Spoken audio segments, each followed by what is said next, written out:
el análisis matemático es muy sencillo. No tenemos grandes complicaciones matemáticas. Y es por esa razón que cuando uno se inicia en el estudio de las redes eléctricas, se escoge a la excitación continua como la primera excitación a aplicarse a las redes. Con ella vamos a trabajar en las primeras semanas, para no tener las complicaciones matemáticas que puedan surgir después con otras clases de excitaciones, especialmente con la excitación sinusoidal. Al no tener esas complicaciones matemáticas, nuestro interés va a estar centrado, nuestra atención va a estar centrado en los métodos de análisis. No existirán complicaciones matemáticas que nos alejen de esa concentración. Así que procederemos de esa manera durante las primeras semanas. Luego daremos paso a la presencia de la excitación sinusoidal, porque esa es la más importante de todas las excitaciones.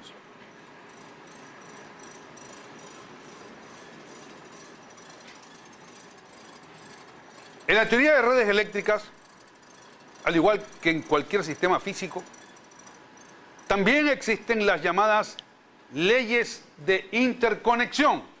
Hay dos leyes de interconexión. De manera general, las leyes de interconexión en los sistemas físicos asocian a las variables de interés del sistema, tomando en cuenta cómo están interconectadas las componentes en el sistema, sin importarle la naturaleza de las componentes. Para la teoría de redes eléctricas, las variables de interés son voltaje y corriente. Las leyes de interconexión asocian a voltajes y asocian a corriente, observando cómo están interconectadas las componentes en la red, sin importar la naturaleza de la componente. Hay dos leyes de interconexión. Una ley que asocia a las variables voltajes y otra ley que asocia a las variables corrientes. Estas leyes tienen un nombre especial en la teoría de redes eléctricas. La ley que asocia a las variables voltajes no es otra que la ley de voltajes de Kirchhoff. A la ley de voltaje de Kirchhoff la vamos a abreviar, y así también la van a encontrar abreviada en los libros, como LBK.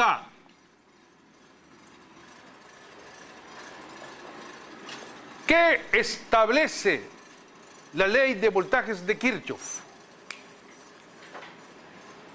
Esta ley establece lo siguiente: la suma orientada de los voltajes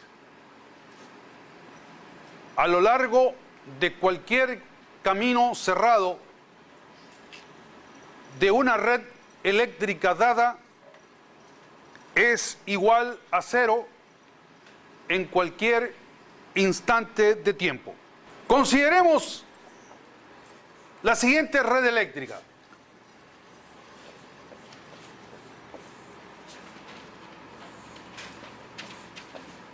Tenemos aquí componentes eléctricas pasivas y activas que por lo pronto la vamos a representar por medio de cajitas. Realmente, para efectos de aplicación de la ley de voltajes de Kirchhoff, no nos interesa lo que representa cada una de esas cajitas. Si es un resistor, si es un inductor, si es una fuente de voltaje, si es una fuente de corriente, etc. Recordemos que la ley de voltaje de Kirchhoff es una ley de interconexión. Las leyes de interconexiones asocian a las variables de interés del sistema, observando cómo están interconectadas las componentes, sin importar la naturaleza de las componentes. Por eso es que para la aplicación de la ley de voltaje de Kirchhoff no nos interesa cuál es la naturaleza de la componente. Cada cajita representa una componente. Y en este momento no nos interesa saber qué clase de componente es. Vamos a aplicar la ley de voltaje de Kirchhoff. La ley dice la suma orientada de voltajes, así que lo que vamos a sumar es voltajes. Para poder aplicar la ley, nosotros necesitamos que en cada componente esté definido un voltaje.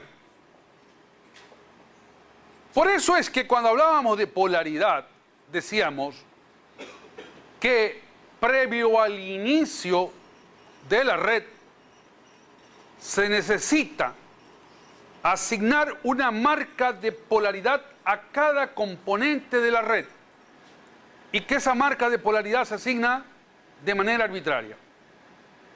Si no hay asignación de marca de polaridad en las componentes de la red, no podemos aplicar la ley de voltaje de Kirchhoff. Y si no podemos aplicar la ley de voltaje de Kirchhoff, no podremos hacer el análisis de la red. Vamos a suponer que aquí, en forma arbitraria, se han asignado las siguientes marcas de polaridad: B1, B2, B3, B4. Cada componente de la red tiene asignada una marca de polaridad. La ley de voltajes dice la suma orientada de voltajes a lo largo de cualquier camino cerrado de una red eléctrica dada. Así que vamos a sumar voltajes a lo largo de caminos cerrados. Por ejemplo, a lo largo de este camino de aquí, de este camino de la izquierda, vamos a sumar voltajes. Bueno, nosotros podemos recorrer este camino o en el sentido de las manecillas del reloj o en el sentido contrario al de las manecillas del reloj. ¿Cuál es la opción correcta? Y la respuesta es cualquiera. Realmente eso no es importante. Hacer el recorrido en el sentido de las manecillas del reloj o hacer el recorrido en el sentido contrario al de las manecillas del reloj. Pero cualquiera que sea la orientación de nuestro recorrido, nosotros nos vamos a topar aquí con dos situaciones. Por ejemplo, si recorremos este camino en el sentido de las manecillas del reloj, al voltaje B1 lo pasamos de menos a más, mientras que al voltaje B2 lo pasamos de más a menos. Son dos situaciones diferentes que hay que distinguirlas. Hay que distinguir la una situación de la otra situación. ¿Cómo distinguimos esas dos situaciones? Por medio de signos. A la una situación le asignamos signo positivo y a la otra signo negativo. ¿A cuál le asignamos signo positivo y a cuál signo negativo? Tampoco importa. Lo que importa es establecer la distinción entre la una situación y la otra situación. Por ejemplo, sumando voltajes a lo largo de esta trayectoria cerrada y considerando como positivos los voltajes que atravesemos de menos a más y negativos los que atravesemos de más a menos, plantearíamos la siguiente ecuación: más B1 menos B2 menos B3 porque vamos de más a menos, más B4 porque vamos de menos a más, y menos B5 es igual a 0.